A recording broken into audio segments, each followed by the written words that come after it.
같이 인사 나눠보겠습니다. 반갑습니다. 반갑습니다. 예, 오늘 본격적으로 말씀 나누기 앞서서 여러분 가지신 주보 가운데 이 장을 좀 펴주시기를 바라겠습니다. 보면은 설립 4주년에 즈음하여라고 되어 있는데요. 저희 기쁨의 교회는 2015년 3월 7일에 가롤 종합 사회복지관에서 설립 예배를 드렸습니다. 설립 예배를 드린 그 다음 주 장면이 이 사진에 등장하는데요. 여기 자세히 보시면 위에 천장이 없죠. 여기 천장을 열면은 여기 보면 통나무로 막 이렇게 집이 되어 있어요. 그래서 여기 천정도 아직 다 돼 있지 않았고, 자세히 보시면 왼쪽에 빛이 찬란하게 들어오고 있지 않습니까? 왜 들어오냐면 창문이 없기 때문에 빛이 찬란하게 들어오고 있는 장면입니다. 그리고 여기 텔레비전 하나 보이죠? 저희 집에서 보던 텔레비전입니다. 그거 주일마다 떼어가지고 여기다가 세워놓고 가사 띄우고 했다는 거죠. 또 악기가 하나도 안 보이죠? 이때는 거의 무반주로 찬양을 했습니다. 이게 벌써 4년 전입니다. 그래서 기쁨의 교회가 사실 첫 번째 예배를 저기 사택에서 드린 거는 2015년 1월 첫째 주지만 이 공사가 다 안 끝난 상태에서 설립 감사 예배를 드리고 지나온 시간이 벌써 4년이 되었습니다. 4년 동안 교회가 많이 좋아졌죠? 네. 우리는 잘 모르시겠지만, 여러분들이 교회에 대해서 잘 모르시겠지만, 기쁨의 교회가 걸어오는 길은 무리를 걷는 기적과도 같았습니다. 도저히 기댈 곳 없고 세워질 확률이 거의 없는 곳에서 하나님께서 역사하셔서 우리 교회가 여기까지 온 것이고요. 이때에 비해서 지금 대략 한 10배 정도 우리 성도 숫자는 부흥했고, 뿐만 아니라 우리의 모든 부분에서 큰 부흥의 역사가 지속되고 있습니다. 이곳에서 예배 드리시면 잘 모르겠지만, 지금 옆에 우리 이 기쁨의 집 1층에는 우리 어린아이들과 선생님들이 같이 예배드리고 있고, 주아라 피아노 학원에는 우리 청소년부가 예배드리고 있습니다. 거기에는 불필요하게 많은 선생님들이 투입되고 우리 예배 인원을 현저히 줄이는 일을 가져왔지만, 그럼에도 불구하고 그냥 본인들이 간다니까 다 보내줬습니다. 그래서 우리 교회가 지금 날로 부흥 중입니다. 계속 연일 최대 인원을 계속 경신하고 있고요. 그러한 가운데 저는 여러분들이 이것을 꼭 아셨으면 좋겠다. 우리 교회가 지금 부흥하고 있고 하나님 역사와 은혜 가운데 있다. 이 베드로가 예수님을 바라보고 걸어가면 물에 빠지지 않았어요. 무리를 걷고 있음에도 불구하고. 근데 베드로가 바람을 보고 파도를 보니까 물에 빠지더라고요. 그러니까 우리 교회를 바라보면서 여러분들이 교회가 이게 문제야 저게 문제야. 저도 그런 날이 있을까요 없을까요? 많죠. 저도 많죠. 어저께 밤에도 잠을 못 이루겠는 거예요. 우리 교회 이것도 있어야 될 것 같고 저것도 있어야 될 것 같고 이런 사람도 세워줘야 될 것 같고. 근데 그거 보면 어떻게 된다? 물에 빠지는 거예요. 예수님만 보고 가면 물에 안 빠져요. 예수님만 바라보고 우리 교회 여러분들 지금 지나온 4년을 보셨겠지만 이렇게 무리를 걸으면서 여기까지 왔는데, 예수님 바라보고 앞으로 4년 또 행진하면 더 큰 역사가 있는 줄을 믿습니다.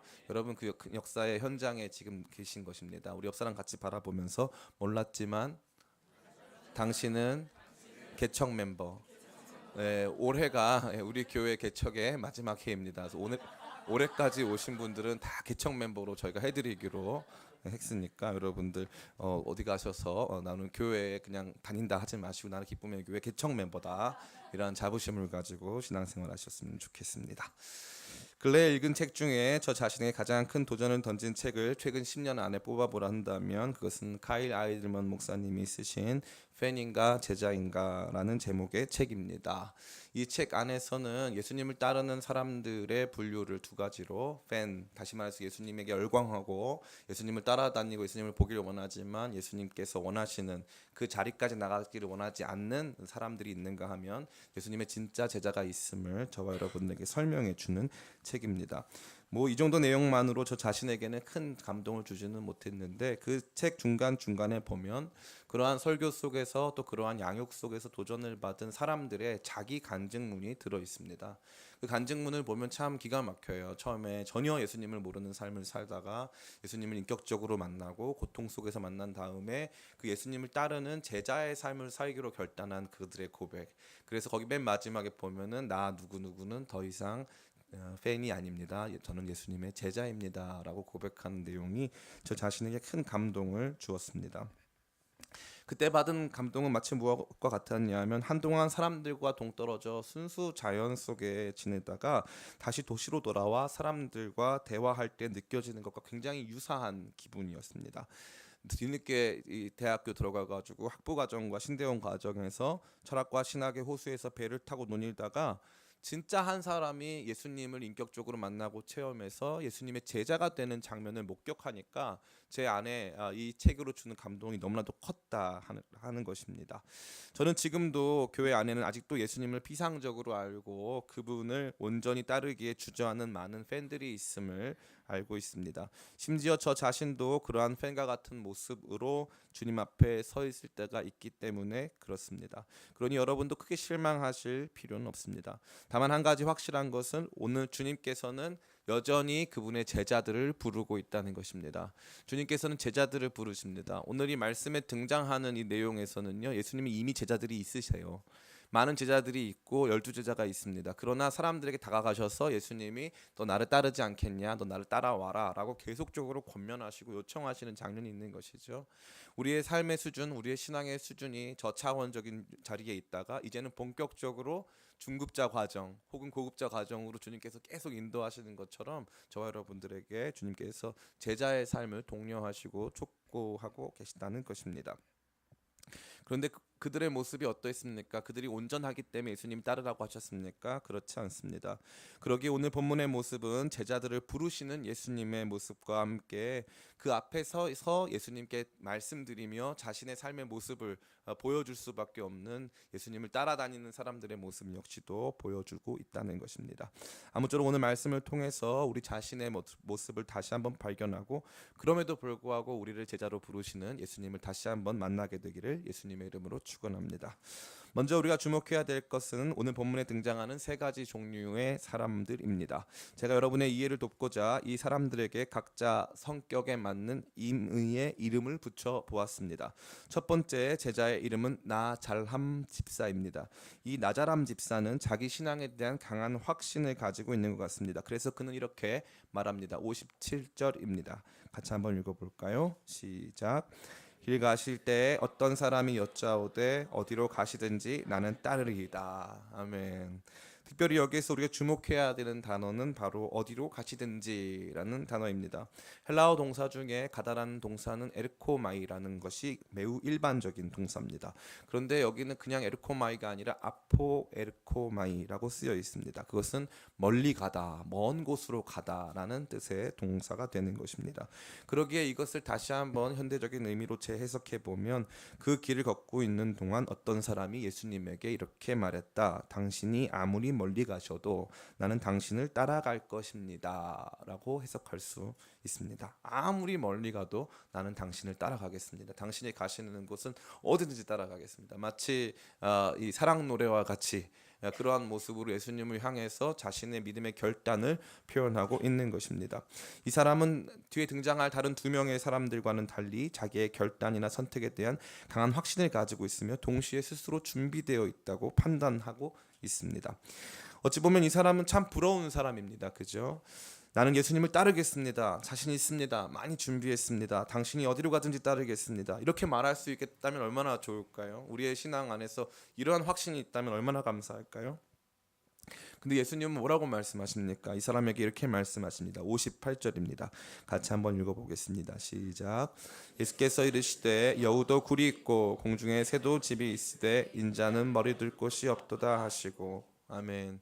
이 확신에 찬 나잘함 집사에게 예수님께서는 예수님 가시는 길에는 충분한 쉼이나 안정이 없음을 강하게 말씀하십니다. 이 본문은 매우 큰 충격이 아닐 수 없습니다. 이것은 무슨 뜻입니까? 한마디로 이 길은 너 혼자만의 열심으로 갈 수 있는 그런 수준의 길이 아니라는 것입니다. 제자의 길을 우습게 여기고 따라오지 말라는 것이죠. 이 길은 생각보다 힘들고 고됨이 어려운 길이기 때문에 나와 함께 가지 않으면, 내가 너를 불러주지 않으면, 내가 너에게 능력을 주지 않으면 너는 갈 수 없는 그러한 수준의 길이다 라는 것을 오히려 자기 확신에 가득한 나잘함 집사에게 예수님께서 말씀해주고 있는 것입니다. 두 번째 사람은 첫 번째와는 정반대의 사람이라고 할 수 있습니다. 그래서 이 사람은 나잘함 집사와는 상반된 이름 전못함 집사쯤이라고 할 수 있습니다. 나자람 집사는 스스로 먼저 예수님께 자신의 결단을 말씀드렸지만 전 못함 집사는 예수님이 도리어 나를 따르라고 말씀하십니다. 참 재밌습니다. 한 사람은 제가 예수님 따라가겠습니다. 근데 다른 한 사람은 감히 예수님을 따라가겠다는 말도 못해요. 세 번째 사람은 예수님 따라가겠다고 말하거든요.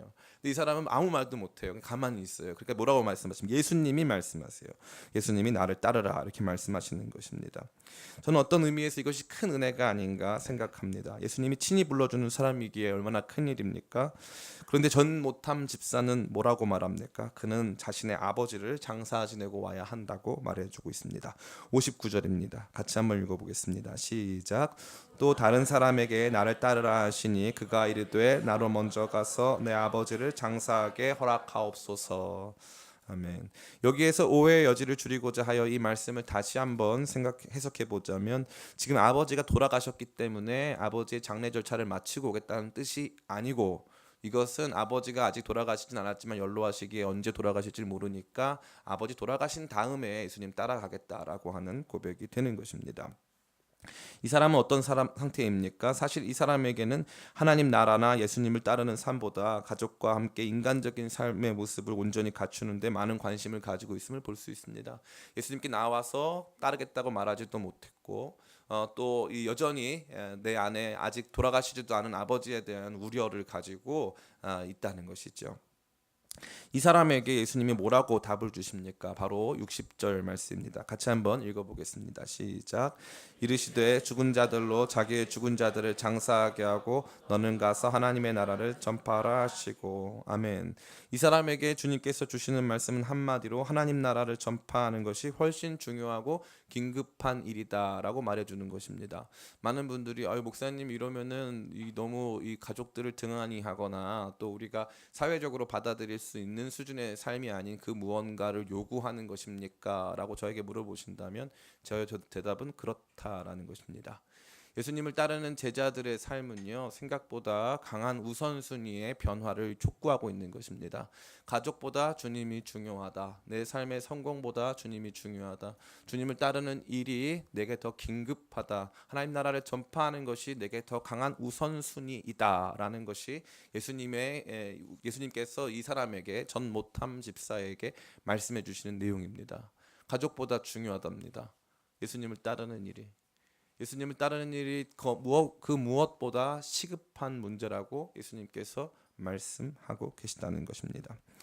마지막 세 번째 유형의 사람은 어떤 사람입니까? 이 사람은 매우 독특한데 첫 번째 사람과 두 번째 사람을 합쳐놓은 듯한 인상을 가지고 있습니다. 첫 번째 사람은 예수님을 따르겠다고 먼저 말씀을 드렸고 두 번째 사람은 예수님을 따르겠다는 말씀을 못했어요. 근데 이 사람은 예수님을 따르겠다고 말은 합니다. 또한 동시에 먼저 나는 아버지 장사 지내고 와서 예수님 따르겠다고 말씀했는데 이 사람도 먼저 자기는 가족들과 작별 인사하고 예수님 따라오겠다라고 말한 것이죠. 그러니까 이 사람은 굉장히 중간적인 모습을 갖추고 있다는 것을 우리 볼 수 있습니다. 그래서 이 사람의 성은 어씨이고 이름은 중간입니다. 중간 집사, 나자람 집사, 전 못함 집사, 어중간 집사, 세 명 다 집사라는 사실에 주목하시기 바랍니다. 그는 첫 번째 유형처럼 예수님에게 자신이 예수님을 따르겠다고 말씀드리지만 동시에 두 번째 유형처럼 자기 가족들에게 작별 인사를 하겠다고 말합니다. 61절입니다. 같이 한번 읽어보겠습니다. 시작. 또 다른 사람이 주여 내 주를 따르겠나마는 나로 먼저 내 가족을 작별하게 허락하소서. 아멘. 우리가 주목해야 되는 단어는 먼저입니다. 그는 가족들과의 대화나 온전한 이해가 선행되어야 한다고 생각하는 듯합니다. 그러나 이러한 어중간 집사에게 주님께서는 다음과 같이 말씀하십니다. 62절입니다. 같이 한번 읽어보겠습니다. 시작. 예수께서 이르시되 손에 잡고 뒤를 돌아보는 자는 하나님의 나라에 합당하지 아니하니라 하시니라. 아멘. 이 어중간 집사는 사실은 앞서 봤던 전 못함 집사님보다는 훨씬 나은 사람입니다. 왜냐하면 이 사람은 가서 작별 인사를 하고 있다고 한 거예요. 그러니까 아버지가 돌아가실 때까지 기다렸다가 가족에게 필요한 예를 다 한 다음에 오겠다는 뜻이 아니라 빨리 가서 인사부터 하고 오겠다고 말하는 것입니다. 이 사람은 이미 예수님을 따르겠다는 결단을 가지고 있었고 그러한 과정에서 인사만 하고 돌아오겠다고 말하는 거. 괜찮아요, 목사님, 괜찮아요. 네, 인사만 하고 돌아오겠다고 말을 하는 것이죠. 이 사람은 굉장히 어떻게 보면 열정도 있고 예수님 따르겠다는 마음도 있지만 다른 한편으로는 아직도 다 갖추지 못한 사회적인 예를 다 갖추고 돌아오겠다라고 말씀하고 있는 것입니다. 재밌는 것은 이 사람에게 예수님께서는 뭐라고 말씀하십니까? 손에 쟁기를 잡고 뒤로 돌아보는 것이 합당하지 않다. 하나님 나라에는 그것이 중요한 문제가 아니다. 빨리 가야 되는 길이 있다. 더 우선순위가 있다. 뿐만 아니라 모든 것을 다 거기에 집중해야 한다라고 말하는 것입니다. 모든 것을 다 드려야 한다는 것이죠. 앞서 등장했던 전 모탐 집사에게 예수님은 우선순위의 전환을 촉구했다면 세 번째 등장한 중간 집사에게는 올인을 촉구하시는 것입니다. 다 걸어야 한다는 것입니다. 방향의 전환을 돌려서 예수님 그 다음엔 다 걸어라. 그 다음에 뒤돌아보지 말아라. 마치 경주마처럼 경주마가 딱 옆에 안대를 끼고 옆에 트랙을 보지 않고 내게 주어진 트랙만을 향해서 질주하며 나아가는 것처럼 너는 뒤를 돌아봐서는 안 된다라고 예수님께서 말씀하고 있는 것입니다. 이와 같이 예수님께서 이 촉구하시는 삶의 내용, 예수님께서 보여주시고자 하시는 제자의 삶은 시급하고 중대한 문제이며 뿐만 아니라 우리의 모든 것을 걸어야 걸어갈 수 있는 삶의 걸음이 된다는 것입니다. 흥미로운 것은 예수님이 길 위에서 만난 사람들은 제자들은 실제적으로 팬들에 가깝다는 것이죠. 예수님을 따르겠지만 희생도 싫고 예수님을 따르겠지만 그것이 따르는 삶이 최우선순위도 될 수 없고 예수님을 따르겠지만 예수님을 따르는 삶에 모든 것을 걸기도 싫은 상태가 된다는 것입니다. 그러면 여러분들은 어떤 유형에 속하여 계십니까? 제가 생각했을 때는 여러분들의 유형을 제가 한마디로 맞춰드리겠습니다. 제 목소리가 원래 조화평 전도사님이 하면 잘 맞춰지는데 제가 하면 잘 안 되더라고요. 이게 조화평 전도사님이 하도 세게 이렇게 말을 해놔가지고 저처럼 조근조근하게 하면 잘 안 되게끔 이렇게 음향 시스템이 되어 있는데 끝나고 좀 강한 질책을 왜 시스템을 다 망가뜨렸냐 이런 강한 질책을 해야 되지 않겠나 생각이 듭니다. 여러분은 어떤 유형인지 제가 한 번에 맞춰드리겠습니다. 우리는 이랬다 저랬다 하는 유형입니다. 은혜를 받으면 주님을 따르겠다고 막 고백합니다. 내가 주님 따르겠습니다. 제자로 살겠습니다. 내 모든 것 다 걸겠습니다. 할 수 있습니다. 은혜 받으면 막 가겠다고 막 말하는 거죠. 또 어떤 날은 믿음이 다 식어버리면은 감히 내 입에서는 한마디도 할 수 없는 거예요. 그래서 목사님이 아멘 하라 그래도 괜히 아멘 하면 손해볼까 봐 아멘도 안 해요. 그래서 아까지만 하고 맨을 안 하는 분들이 있어요. 하고 가만히 있어요.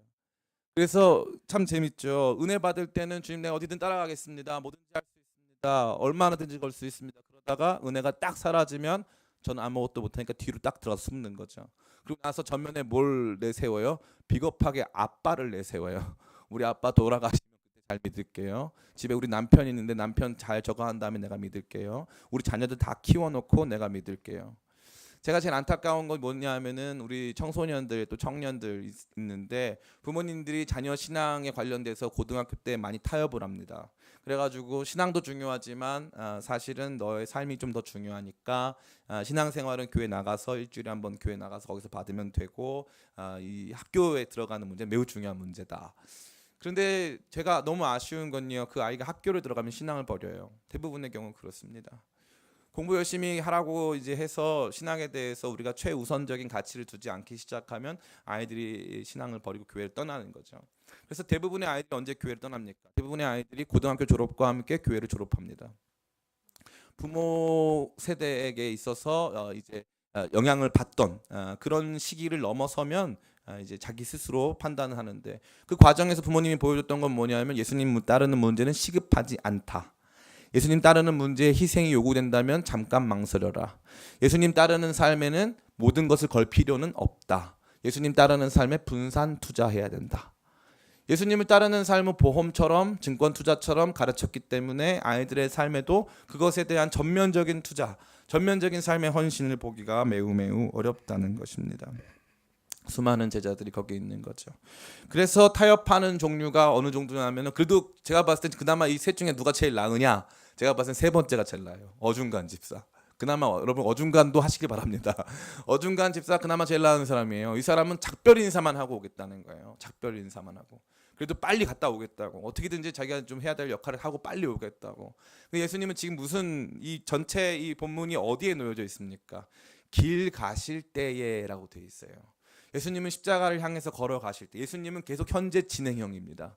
예수님은 움직이시는데, 예수님은 한 방향을 정해서 그 길로 걸어가시는데 우리는 뒤돌아보고 우리는 거기서 다른 것을 해야 된다고 생각하는 거죠. 그러나 예수님의 방식은 다릅니다. 이제 이 길을 향해 함께 같이 걸어가자. 이 길을 걸어가는 것이 가장 시급하고 중요한 문제이며 여기에 우리의 모든 것을 걸 만큼 가치 있는 일이다. 그러니까 빨리 가자. 예수님께서는 오히려 우리를 재촉하고 우리에게 따라오라고 말씀하신다는 것입니다.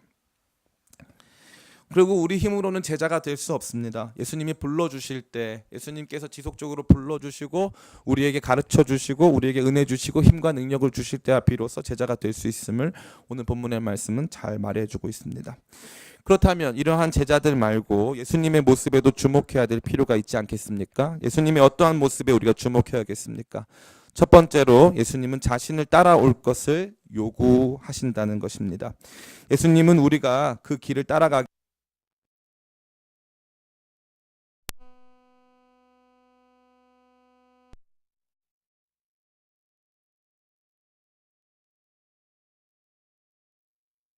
끊임없이 부담을 주시며 변화를 촉구하십니다. 예수님은 여러분에게 말씀하고 계세요. 나를 따르라, 나를 따르라, 나를 따르라.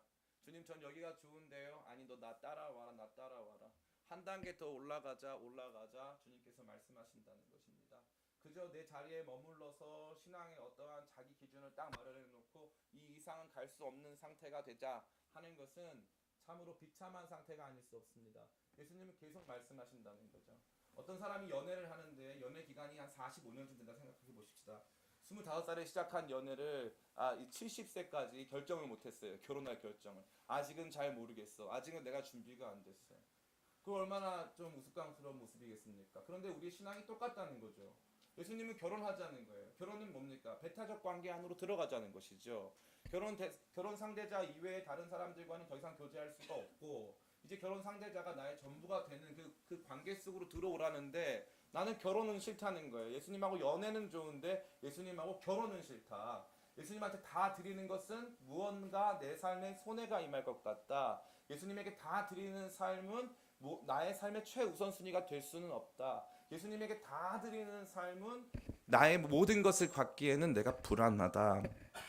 그런데 예수님은 뭐라고 말씀하세요? 나 따라와라, 나 따라와라 계속 요청하고 계시다는 것입니다. 예수님이 끊임없이 이 길에서 제자들을 부르시는 거죠. 그래서 뒤에 보면요, 9장은 12제자의 파송 장면이 등장하고 9장 끝 이 내용 지나면 10장은 그 제자들 70인 제자의 파송이 등장합니다.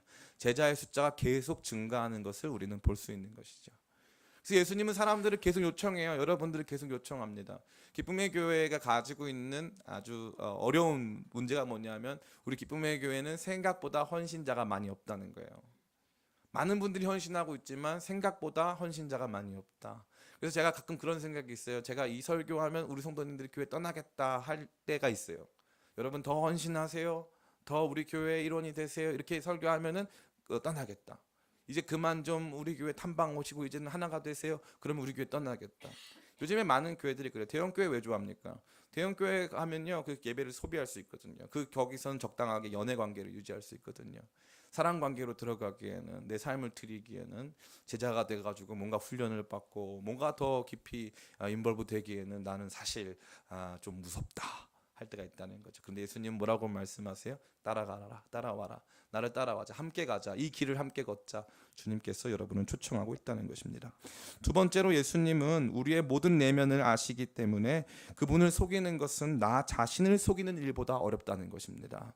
지금 여기에 등장하는 세 명, 나 잘함 집사도 자기를 속이고 있었고 전 못함 집사도 자기를 속이고 있었고 중간 집사도 어느 정도 자기를 속이고 있었죠.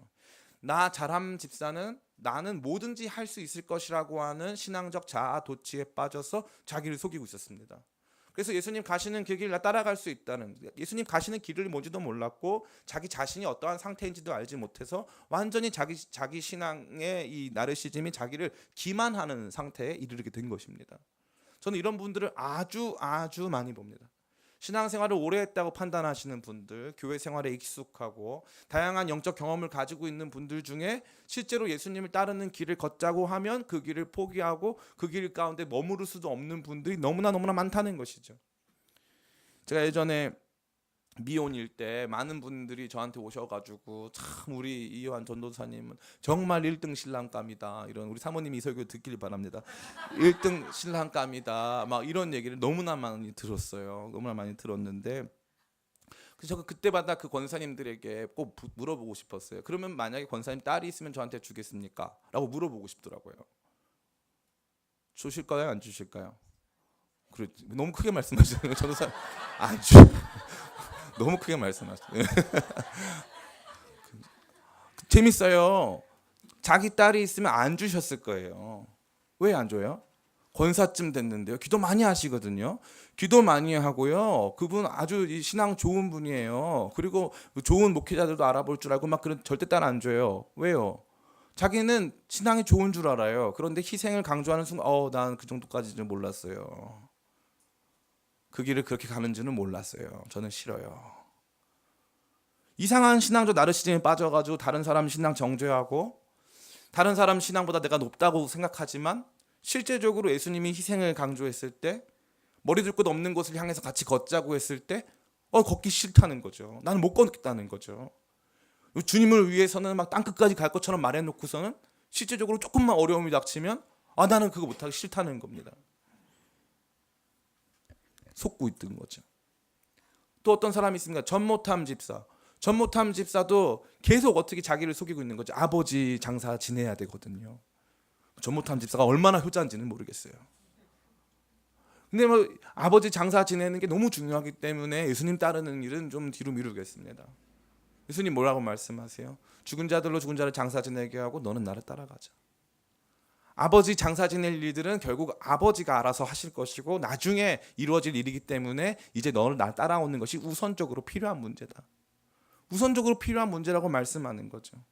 정작 삶의 중요한 문제가 닥쳤을 때는 자기 중심적으로 생각하지만 결국 예수님 날 따라오라고 했을 때는 내 주변에 있는 사람들이나 사회적인 이 여러 가지 이 통념들에 따라서 행동하려고 하는 자기 기만, 그것을 방패로 삼고 그것을 핑계로 삼으려고 하는 전모탐 집사의 소극적 태도, 그런 부분을 예수님이 질타하시는 것입니다. 예수님 다 아시는 거죠. 어중간 집사는 어떤 상황입니까? 어중간 집사는 신앙의 분산 투자를 하는 것입니다. 신앙 투자의 포트폴리오를 가지고 있어요. 그래가지고 가족들에게 작별 인사하고 오겠습니다. 안 돼. 무조건 여기 올인해야 돼. 지금 네가 이거 할 때야. 여기로 가야 돼. 이게 너의 집중해야 될 바로 그 지점이야. 우리 자신은 우리가 신앙이 좋다고, 우리 정도 믿으면 괜찮다고 생각하지만 예수님은 우리를 체근하시며 더 높은 신앙적 자리로, 더 높은 신앙적 수준으로 올라갈 것을 말씀하시고, 예수님은 저와 여러분의 핑계에 속지 않으십니다. 오늘 수많은 사람들이 그 핑계를 자기 합리화의 도구로 삼을 뿐만 아니라, 타인을 향한 자기 합리화의 도구로 삼을 뿐만 아니라 자기 자신을 설득하는 도구로도 사용하는 거예요. 나는 지금 이런 상황이니까 온전히 신앙생활 할 수가 없는 거야. 나는 지금 이런 상황이니까 예수님을 충분히 따라갈 수는 없는 거야.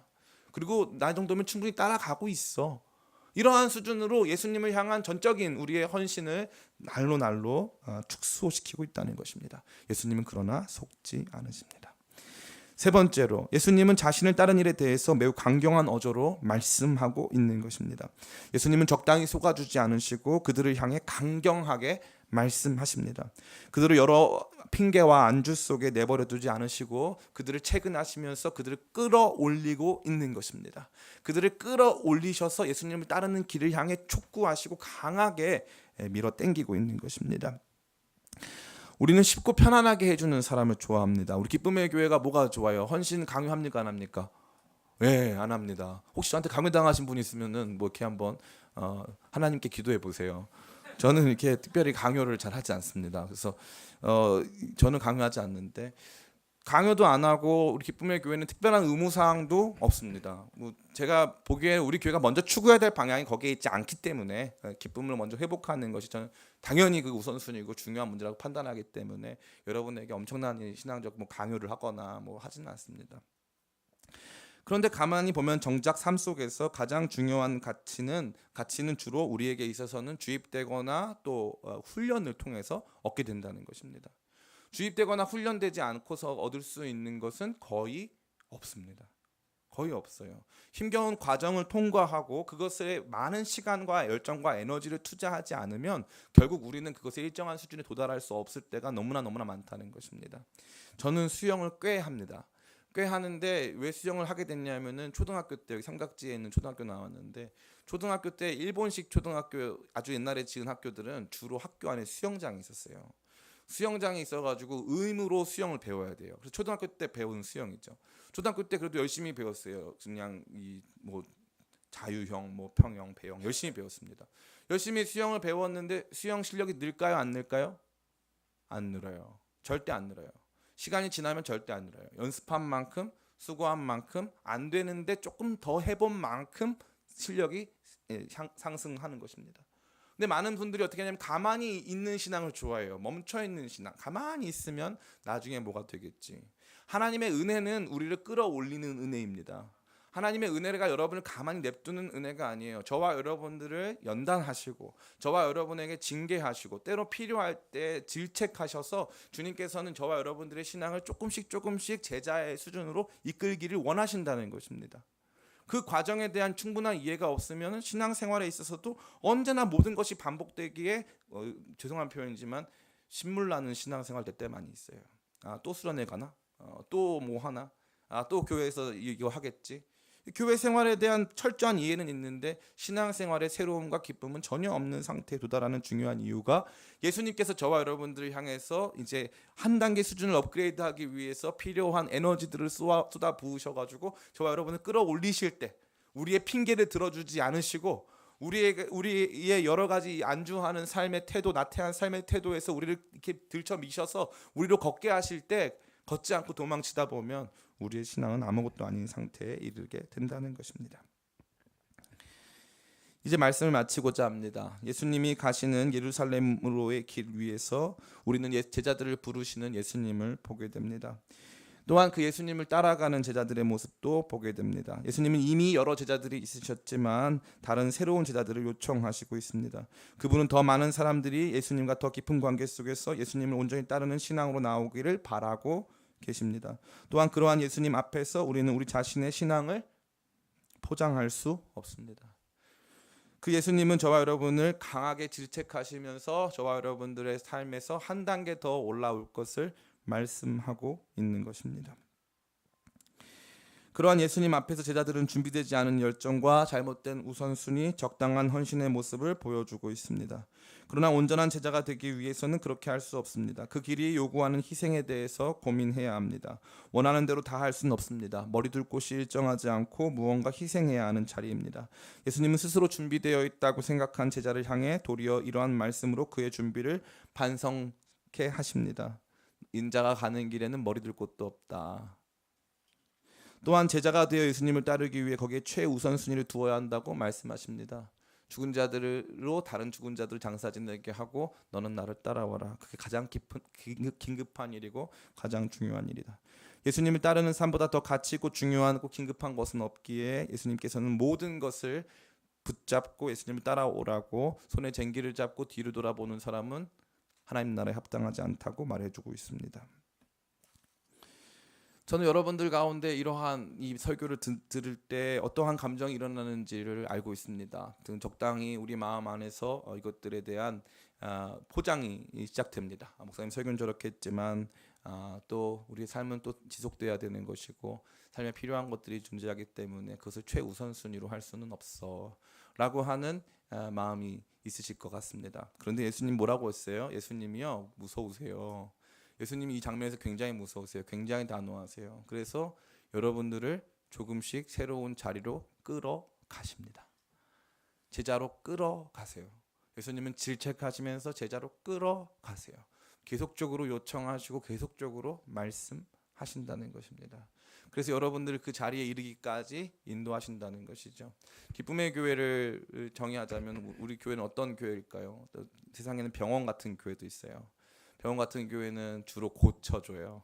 주로 고쳐주는 교회, 고쳐주고 또 회복시켜주고 또 이렇게 뭐라고 합니까? 이렇게 위로해주는 그런 교회가 있습니다.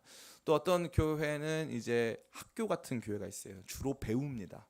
배우고 또 이렇게 뭔가 알게 되고 지식이 축적되죠. 또 어떤 교회는 카페 같은 교회가 있어요. 카페 같은 교회는 주로 서로 공감하고 느끼고 교제하는 교회입니다. 기쁨의 교회는 군대 같은 교회입니다. 군대 안에도 병원이 있어요.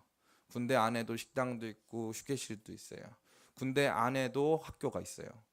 근데 군대라고 하는 기본적인 방향 안에서는 군대는 해야 될 다른 역할이 있는 거죠. 필요한 일이 있는 거예요.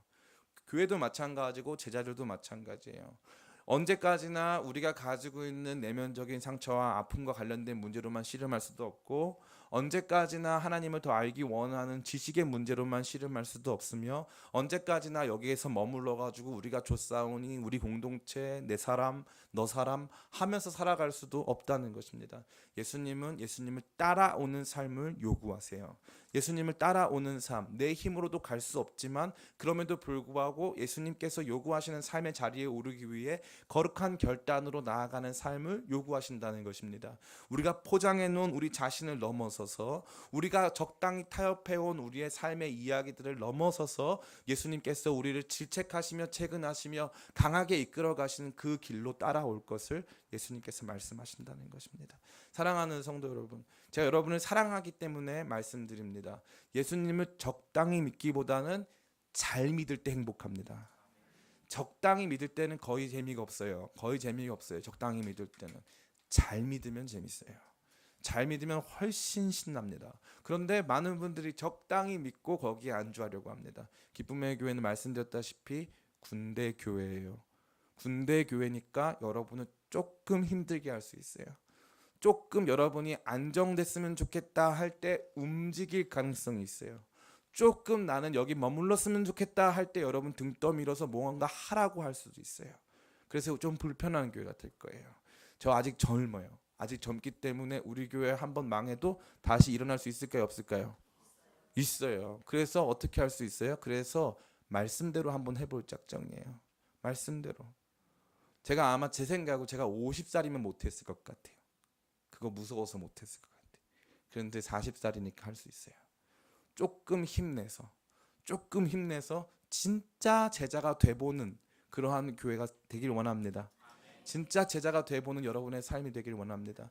그래서 우리 지나온 시간 동안 나 진짜 그 길 걸어봤는데 진짜 감사한 길이었다. 그 길 걸어봤더니 예수님을 정말 따라갔더니 너무 멋있고 아름다운 길이었다고 함께 고백하는 저와 여러분 다 되시기를, 예수님 따르는 참 제자가 되시기를 예수님의 이름으로 축원합니다.